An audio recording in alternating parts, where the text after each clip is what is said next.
In 1937, the National Service of the British Broadcasting Company, or BBC, broadcast a brief reference to an event occurring in a small English village. It was only of note because the next day the BBC retracted the story, an occurrence that was very rare. The story described an incident where British soldiers on maneuvers in southeast England were held at bay, actually unable to march forward for some minutes, by a single woman in her 20s standing in a country lane. The woman in question was Katherine Harendt, imported to England to try this experiment with a technique she alone understood, referred to later as the Romanian Cold Hand.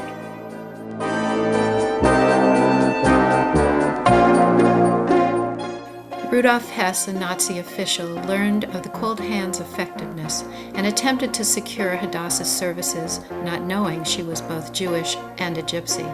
The American intelligence service managed to convince Hadassah to work on the side of the Allies. She was to reappear in 1944 in Russia, where she was asked to help a colony of hand-picked psychoscientists, later known as the Hitler Hellions, focus their energy on disturbing Adolf Hitler.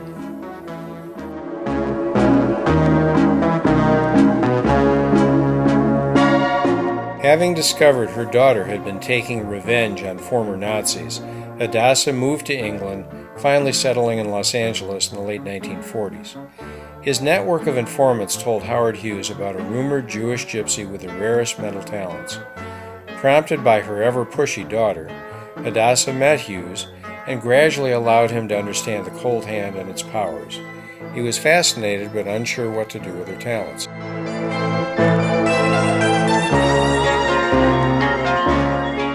She stunned Hughes by announcing she could create a product he could sell. It was thought almost ridiculous, but in broken English, Hadassah dictated to an electrical engineer a way to use her techniques in circuitry. The result was the first array power source amplifier. Primitive and unsophisticated, it could actually amplify human thoughts. Sales to intelligence agencies were instantaneous.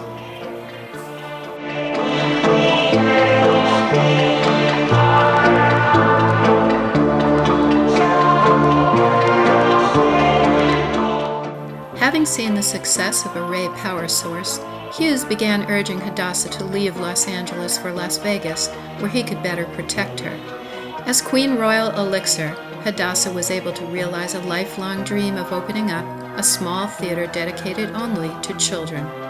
Queen Royal became the best protected person in Las Vegas. She also provided the Defense Department with irreplaceable knowledge. They, in turn, treated her like the golden goose.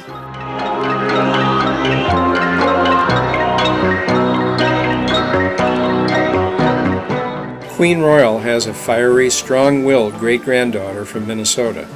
Katherine McGill is an athletic model with no tolerance for animal abusers who inherit some of Queen R's mental powers.